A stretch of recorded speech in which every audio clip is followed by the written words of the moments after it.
The Third Reich lay in ruins, an empire of ash and broken promises. Across what remained of Nazi Germany, entire divisions had been obliterated, great cities reduced to smoking graveyards of stone and steel. Deep beneath the ravaged streets of Berlin, in a concrete tomb that had become his final refuge, Adolf Hitler faced the inevitable collapse of everything he had built. And yet in these dying days, when hope itself had become a casualty of war, one organization still proclaimed its unwavering devotion, the Schutzstaffel, better known simply as the SS, for more than a decade, 12 long years that had reshaped the face of Europe. Hitler's protective echelon had stood as the living embodiment of the Nazi regime's darkest ambitions and most terrible power. What had begun as nothing more than a modest guard detail, a handful of men tasked with protecting party leaders at rallies, had metastasized into something far more sinister. The SS had become a shadow government, a state operating within the state itself, wielding authority over the police apparatus, commanding the network of concentration camps that dotted the landscape, and controlling entire military formations that rivaled the traditional armed forces in size and brutality. Every member of this organization had taken a sacred vow, not to the German nation, not to its people or its laws, but to one man alone. They had sworn personal loyalty to Adolf Hitler, binding themselves to his vision and his will. In his name, they had prosecuted a war that stretched from the frozen wastes of the Eastern Front to the sun-baked deserts of North Africa, from the fjords of Norway to the Mediterranean shores. They had been his instruments, his enforcers, his true believers.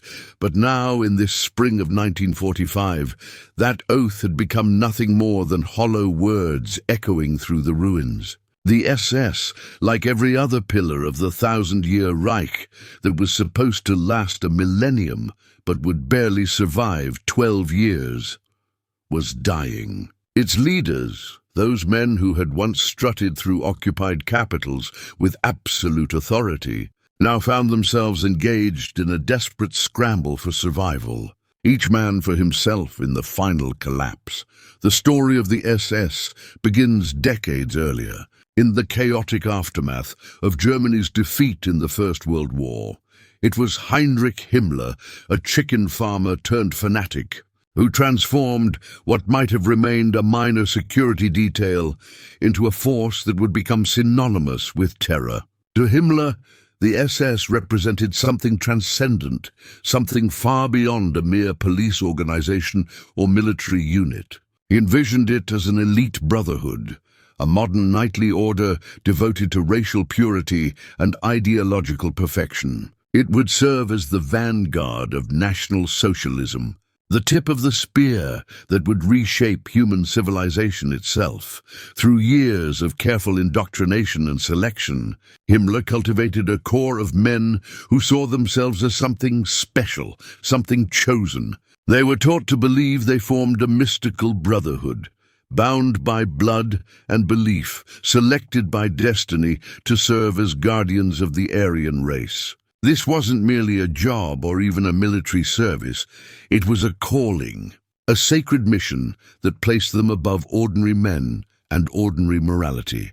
By the time German tanks rolled across the Polish border in September 1939, plunging the world into its second great war in a generation, the SS had grown into a vast empire of power and terror.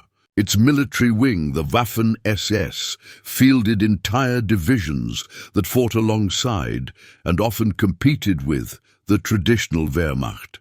These units earned reputations as fierce and often ruthless fighters, sometimes praised for their tenacity, more often feared for their brutality. Beyond the battlefield, SS police units enforced the iron law of occupation across conquered territories, their presence a constant reminder of who truly held power. And through the labyrinthine bureaucracy of the SS Economic and Administrative Main Office, this organization managed the extensive network of concentration camps and extermination facilities that would carry out the Holocaust. The systematic murder of 6 million Jews and millions of others deemed undesirable by Nazi ideology. The SS existed as a paradox made manifest, simultaneously a military force, capable of conventional warfare and an instrument designed specifically for mass murder on an industrial scale. It was the regime's sword, sharp and terrible, but also its poison, corrupting everything it touched. The organization drew its strength from absolute conviction and total obedience, yet this very absolutism would prove to be its fatal weakness. When the regime it served with such devotion began its inevitable disintegration, the SS discovered it faced a reckoning from which there could be no escape, no redemption, no second chance. The beginning of the end came in early 1945, as winter's grip slowly loosened on a continent drowning in blood. On every front, German forces faced catastrophic collapse. From the east, the Soviet Red Army advanced like an avalanche, crushing everything in its path with overwhelming force and bitter determination. From the west, American and British armies pushed steadily forward, grinding down the last desperate resistance. Himmler's carefully constructed empire began to crack and crumble under the weight of this two-front apocalypse. The once mighty Waffen-SS divisions, those units that had been paraded as living proof of Nazi invincibility, now found themselves exhausted, depleted, and often surrounded. Elite formations like Leibstandarte and Das Reich, though they continued to fight with the discipline and skill that had made them formidable, could no longer turn the tide of battle. Other units, hastily thrown together from foreign volunteers and ethnic German conscripts known as Volksdeutsche, simply fell apart under the first serious pressure, their men melting away into the chaos. In the east, where warfare had taken on an especially savage character, SS units fought with the desperation of men who knew what awaited them if they surrendered. They had witnessed and participated in atrocities that had turned the conflict into a war of extermination, and they understood that the Red Army would show them no mercy.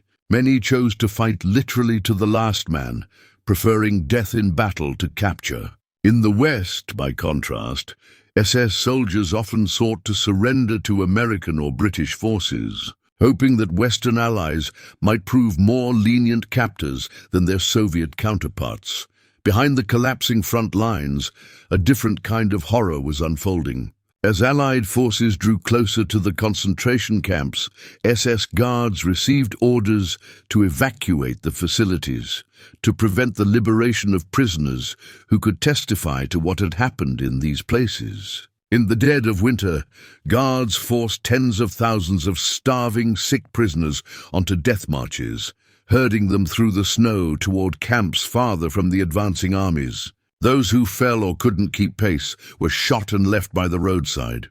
Tens of thousands perished on these forced marches, dying of exhaustion, exposure, starvation, or summary execution just weeks or even days before Allied troops would have freed them.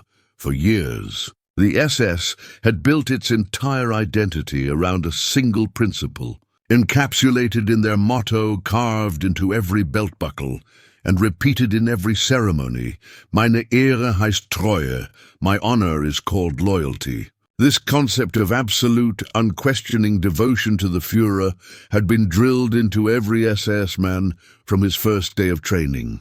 But now, as the Reich entered its final agony, that vaunted loyalty was becoming something worse than useless. It had become a death sentence.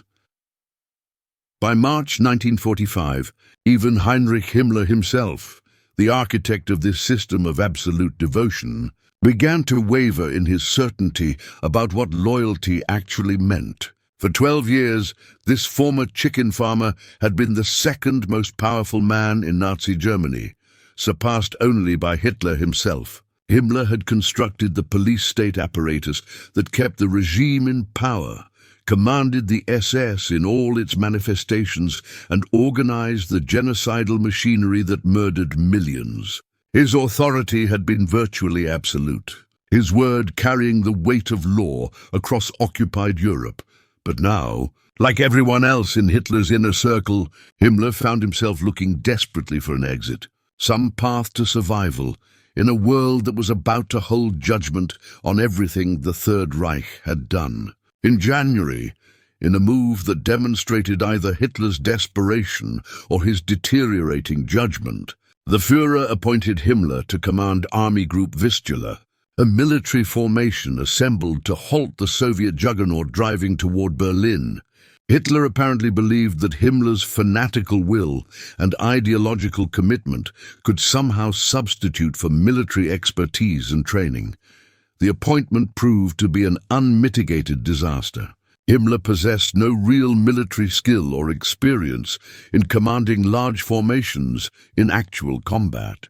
He spent most of his time shuttling between luxury spas and command trains, issuing grandiose but incoherent orders filled with references to willpower, faith, and racial destiny, concepts that meant nothing to soldiers facing Soviet tanks and artillery. When his forces inevitably collapsed under the Soviet onslaught, Hitler stripped him of the command in disgust and fury. But by this point, Himmler had already begun pursuing a different strategy entirely, one that would have been unthinkable just months earlier.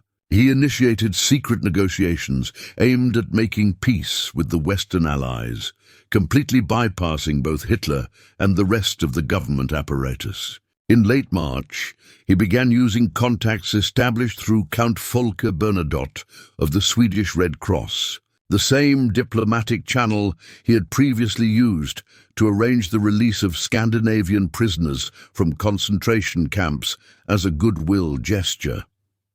In Himmler's increasingly delusional thinking, he imagined he could offer a partial surrender to the Americans and British, save his own life in the process, and perhaps even position himself as the leader who could govern a post-Hitler Germany. It was a fantasy born of desperation, a complete misreading of how the Allies viewed the SS and its Reichsführer. But this fantasy was not Himmler's alone. It reflected a broader delusion shared by others in the SS hierarchy who still believed they might somehow escape the consequences of what they had done. For years, the SS had cultivated an image of being untouchable, above ordinary law and conventional morality. Now, facing the reality of total defeat, its leaders found themselves dividing into two distinct camps, each choosing a different path in these final days. Some prepared to fight to the very end, while others frantically tried to erase their own pasts, to disappear before judgment could find them. The first group, the true believers who would remain faithful to the last breath, gathered around the Waffen-SS divisions still holding positions on various fronts.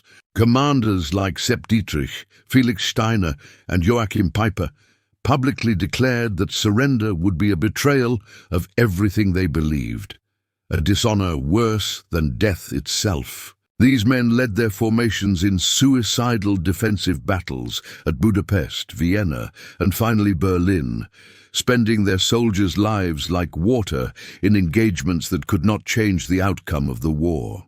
In their minds, the war might already be lost, but their personal code of loyalty demanded they die as soldiers rather than face judgment as war criminals.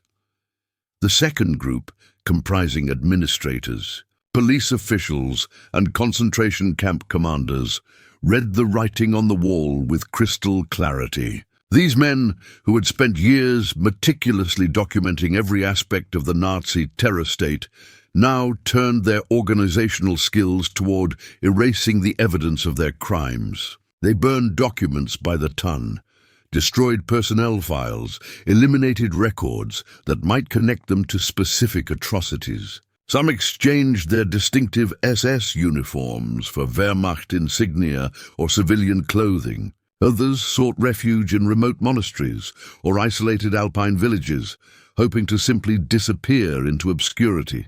The same men who had built careers preaching absolute obedience and duty suddenly became masters of deception and concealment, proving that survival instinct could overcome even the most intensive ideological indoctrination.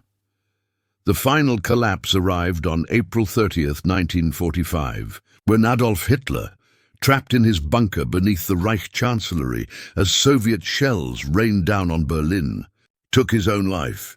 In the political testament he dictated before his suicide, Hitler explicitly dismissed Himmler as a traitor, denouncing him for his secret attempts to negotiate peace behind the Führer's back. The once feared Reichsführer SS, the man who had wielded power over life and death for millions, found himself transformed overnight into a hunted fugitive with no sanctuary, no authority, and no protection. Across what remained of Germany, the elaborate structure of the SS simply dissolved like morning mist. Orders transmitted from headquarters went unanswered, their recipients either dead, captured, or in flight. Radio networks that had once coordinated operations across an entire continent fell silent. Concentration camp commandants abandoned their posts, leaving behind evidence of their crimes. Guards who had terrorized prisoners for years now fled in panic into forests or joined the massive streams of refugees moving westward, trying to blend into the chaos and become invisible. Yet even in this moment of complete disintegration, one figure still claimed to represent what was left of the German Reich, Grand Admiral Karl Dönitz, whom Hitler had designated as his successor in his final testament, established a makeshift government in Flensburg near the Danish border. Dönitz, a career naval officer who had spent his life in the traditional military, despised the SS and everything it represented. Nevertheless, he understood that he needed its cooperation, at least temporarily, to maintain some semblance of order. Heinrich Himmler, still clinging to illusions of his own importance, offered his services to this new government, proposing to serve as Minister of Police in the post-Hitler administration. Dönitz, who had no intention of tying his government to the most notorious figure in the SS hierarchy, refused to even grant him an audience. The man who had once commanded millions of men, who had controlled an empire of terror stretching across a continent, now found himself without an office, without authority, without followers, and without any protection from the forces hunting him. At the same time, thousands of other SS officers and men launched desperate attempts to escape Allied capture through any means available. The vast majority headed west, willing to do almost anything to avoid falling into Soviet hands. They had compelling reasons for this fear. The Red Army, having witnessed the complete destruction of their cities and villages, having seen the atrocities committed by SS units on the Eastern Front, and having liberated the extermination camps in Poland, showed absolutely no mercy to captured SS personnel. In towns like Demmin and elsewhere, SS men were frequently executed on the spot, often by Red Army soldiers acting on their own initiative without orders. Those who successfully reached areas controlled by Western Allied forces tried to surrender as ordinary Wehrmacht soldiers, hoping their SS membership would go unnoticed in the chaos. Many succeeded in this deception, at least initially. They carefully tore SS insignia from their uniforms, discarded identity documents and identification discs that might reveal their true unit assignments, and claimed to be members of regular army formations. Some went further, forging entirely new papers, or even swapping identities with dead comrades whose bodies would never be examined closely. In the massive confusion that accompanied Germany's surrender, with millions of soldiers becoming prisoners simultaneously, Allied forces simply could not thoroughly screen every single captive. Through these methods, thousands of former SS members successfully vanished into anonymity, their true service records either burned in the chaos or deliberately falsified. They became ghosts, men whose past had been erased, walking freely among ordinary prisoners of war. Others, however, discovered that escape would not be so simple. In the concentration camps, Allied troops encountered evidence too massive, too horrific, and too undeniable to ignore or explain away. At Buchenwald, Dachau, and Bergen-Belsen, liberating soldiers found mountains of corpses stacked like cordwood, barracks packed with skeletal survivors barely clinging to life, and warehouses filled with the belongings of the dead, hair that had been cut from victims, shoes arranged in endless piles, and the literal ashes of human beings murdered in crematoria. The scale of the horror stunned even battle-hardened soldiers who had seen years of combat. Guards who had not managed to flee before liberation were forced to confront what they had participated in, what they had enabled. Many were beaten or killed on the spot by enraged soldiers or by liberated prisoners taking revenge. Others found themselves placed on trial within days, facing swift justice for crimes that shocked the conscience of the world. For the SS as an organization, there could be no hiding from what the world had now witnessed with its own eyes. In the months following Germany's surrender, the Allied powers began a systematic campaign to identify and apprehend former SS members. Every prisoner of war underwent screening procedures designed to separate SS personnel from regular Wehrmacht soldiers.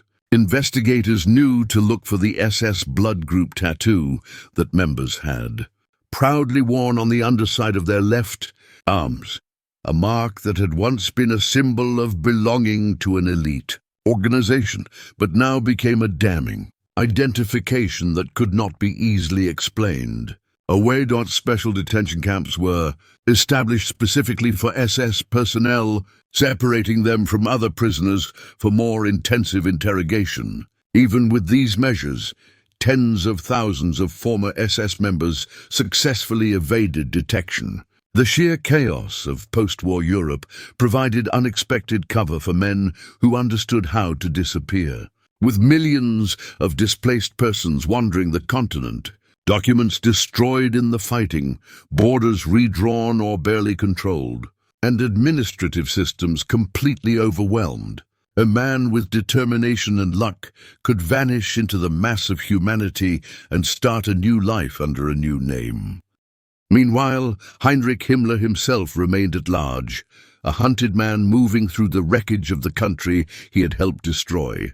In May 1945, he attempted to disguise himself as a Wehrmacht sergeant named Heinrich Himmler, traveling with a small group of loyal aides through northern Germany's back roads. He carried forged identity papers that he hoped would withstand casual inspection, along with a cyanide capsule hidden in his mouth, his final insurance policy against capture. For several days, he managed to avoid both Allied and Soviet patrols, sleeping in barns and abandoned buildings, staying off main roads, living like a fugitive. But on May 21st, near the town of Bremerwörde, his luck ran out. British military police, manning a routine checkpoint, stopped his small group for inspection. The examining officer, trained to spot suspicious details, noticed several things that didn't match Himmler's claimed identity. His hands were too soft for someone supposedly engaged in manual military work. His bearing too confident for a common sergeant. When asked to remove his glasses for closer inspection, the game was over. The disguise collapsed entirely. British authorities took him to a holding facility near Lüneburg for interrogation and processing. When doctors attempted to conduct a standard medical examination, Himmler made his final choice. He bit down hard on the cyanide capsule he had been concealing and died within minutes, denying his captors the satisfaction of placing him on trial. The man who had built the SS into an instrument of mass murder, who had ordered the extermination of millions of innocent people, ended his life not as a conquering Reichsführer, but as a captured fugitive pretending to be someone else, dying in British custody like a cornered animal. Yet Himmler's death did not close the chapter on the SS. For the thousands of former members still at large across Europe and beyond, survival became an exercise in creativity and cunning. Some escaped through what historians would later document as the ratlines, clandestine routes that led from Germany through Austria and Italy to Spain or across the Atlantic to South America. These escape networks, sometimes aided by sympathetic clergy members who believed in mercy over justice or who held their own political sympathies, provided forged documents, false identities, and safe houses for men fleeing war crimes tribunals. Adolf Eichmann, the bureaucrat who had organized the logistics of deportation for millions sent to death camps, successfully fled to Argentina under the assumed name Ricardo Clement, living there for years until Israeli agents finally captured him in 1960. Josef Mengele, the Auschwitz doctor whose sadistic medical experiments had made him one of the most wanted Nazi war criminals, escaped to Paraguay and later Brazil, dying decades later without ever facing justice. Others found refuge closer to home, melting into post-war German society as simple laborers, farmers, or small businessmen. Their pasts hidden behind new identities and the silence of those who knew but chose not to speak. Nevertheless, most former SS members were eventually caught. Between 1945 and 1948, Allied military tribunals and courts prosecuted tens of thousands of SS personnel for war crimes and crimes against humanity. The International Military Tribunal at Nuremberg and the many subsequent trials that followed established crucial legal precedents. Most importantly, that following orders could not serve as a defense for participating in atrocities. The men who had once sworn to die for their Führer now stood before judges and prosecutors, often pleading for mercy, claiming they had only followed orders, insisting they had no choice. Inside those courtrooms, whatever remained of the SS mythology as an elite brotherhood of warriors collapsed completely and irreversibly. Former officers betrayed one another, pointing fingers and shifting blame in desperate attempts to save themselves. High-ranking administrators insisted they had merely been clerks, pushing papers without understanding their significance. Concentration camp guards, confronted with photographic and testimonial evidence of mass murder, claimed they hadn't known the true purpose of the gas chambers they had guarded. At trials related to Dachau and Bergen-Belsen, prosecutors showed films of the liberated camps to the accused. Some defendants wept openly, others stared with blank expressions, and a few still attempted to speak of loyalty and duty as if those words could somehow absolve their actions. This pattern of denial, deflection, and desperate self-justification would repeat itself across post-war Germany for years and even decades to come. The SS, which had always portrayed itself as an unbreakable band of brothers, united by sacred oaths and shared conviction, revealed itself in defeat to be nothing more than a collection of individuals, each scrambling to save his own life at the expense of former comrades. Yet the instinct to survive went deeper than individual guilt or personal cowardice. It became organized and political. In the occupied zones that would eventually become West Germany, former SS members began organizing covert networks designed to protect one another from prosecution and identification. They exchanged information about forged identity papers, warned each other about impending arrests, and helped former comrades find employment.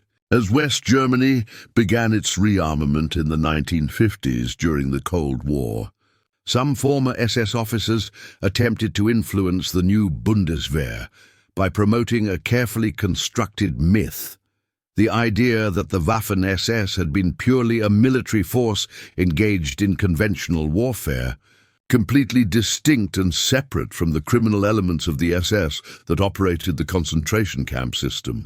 This deliberate myth of separation would linger for decades in German public consciousness. Veterans associations held reunions and published memoirs that portrayed Waffen-SS members as idealistic soldiers who had simply fought for their country, men who had nothing to do with politics or atrocities. It was a convenient fiction, one that allowed many Germans to remember the SS without confronting the full truth of what the organization had actually been and done. Only in later generations, as historians gained access to comprehensive archives and as survivors provided their testimonies, did this carefully maintained illusion begin to fade. The end of the SS was not a clean break, not a single moment when it ceased to exist. Instead, it was a slow erosion, a gradual disintegration that took years to complete. In the Soviet-occupied Eastern Zone and throughout Eastern Europe, authorities conducted their own trials and executions according to different procedures. Many SS members captured in Poland, Czechoslovakia, and the Baltic states simply disappeared into Soviet labor camps, never to return. In Yugoslavia, those identified as having participated in anti-partisan operations and the brutal suppression of civilian populations were often executed summarily. Denied even basic trial procedures, others spent years languishing in Allied internment camps, waiting to face denazification tribunals that would determine their fate. The process was uneven, often arbitrary, and heavily dependent on which occupation zone a person found themselves in. Nevertheless, it represented a historical reckoning, a forced confrontation with what the SS had done and, perhaps more disturbingly, with how ordinary men had become instruments of extraordinary evil. In memoirs written years later and in interrogations conducted immediately after the war, many former SS members claimed they had been deceived, that they had served out of patriotism or simple ignorance of what was truly happening. But the documentary evidence, the testimony of survivors, and the physical remains discovered at liberation told a completely different story. The SS had not been deceived by propaganda.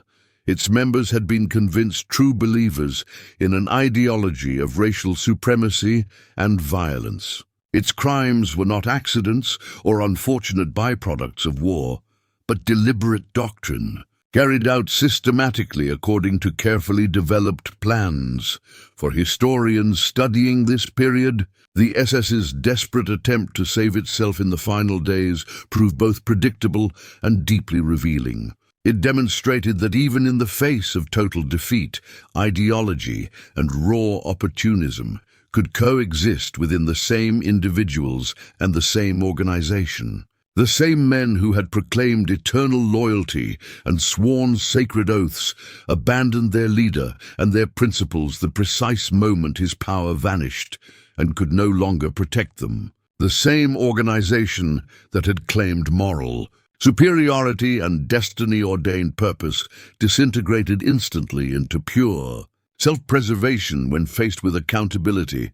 Heinrich Himmler had once proudly called the SS the most loyal community the world has ever seen, describing it as a brotherhood bound by unbreakable ties of blood, honor, and shared purpose. The reality exposed in the harsh light of defeat proved quite different.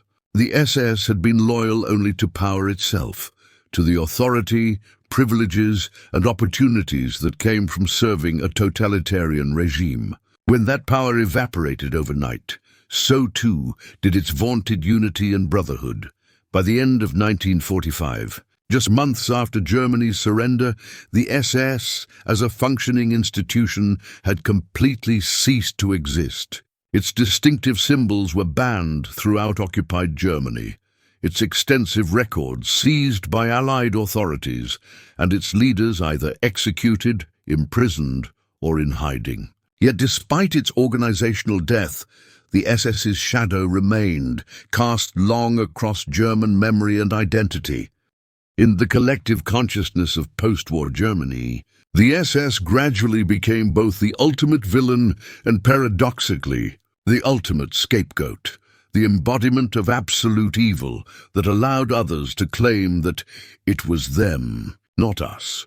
This psychological distancing served an important function for a nation trying to rebuild and move forward, but it also represented a fundamental distortion of historical truth. The SS had never actually been separate from Germany itself. Its tentacles had reached into every aspect of German society: the army, the police forces, the bureaucracy, the industrial enterprises. The attempt by its surviving members to save themselves by separating their individual crimes from the nation that had enabled and empowered them could not ultimately hold up under scrutiny. In the ruins of post-war Europe, Allied soldiers sometimes discovered SS men attempting to hide among civilian populations, still wearing fragments of their distinctive uniforms beneath civilian coats, unable or unwilling to completely abandon the identity they had once worn with such pride. One American officer later recalled interrogating a captured SS sergeant who insisted repeatedly that he had served only as a cook, someone uninvolved in any criminal activities. When pressed about where exactly he had performed these innocent cooking duties, the man replied very softly with evident reluctance: Auschwitz. Even in men like this, the instinct for survival had completely erased the last vestiges of truth-telling. When the members of the SS tried to save themselves in those chaotic final months of the war and the early post-war period, they discovered a truth they had never understood during their years of power and privilege. They learned that loyalty built entirely on fear and enforced through violence collapses faster than it can be professed or sworn. In the final months of the war, as their carefully constructed empire crumbled around them and their leaders betrayed one another to save themselves, they understood too late that devotion without any foundation in morality or basic human decency is not strength at all, but the most profound form of cowardice. Their sacred oaths had bound them to a cause that ultimately devoured its own most fervent believers. And when that cause died in the flames of Berlin, when the regime they served so absolutely ceased to exist, all they could do was run. The soldiers of the SS, who had once marched through conquered capitals as self-proclaimed guardians of a 1,000-year Reich, ended the war as frightened fugitives, completely stripped of purpose and meaning, wandering through a landscape of ruins that perfectly mirrored the wasteland of their own souls. They had spent years demanding absolute obedience from others, enforcing their will through terror and violence. In the end, stripped of their power and their illusions, they could only beg for mercy for themselves, a mercy they had never shown to any of their countless victims.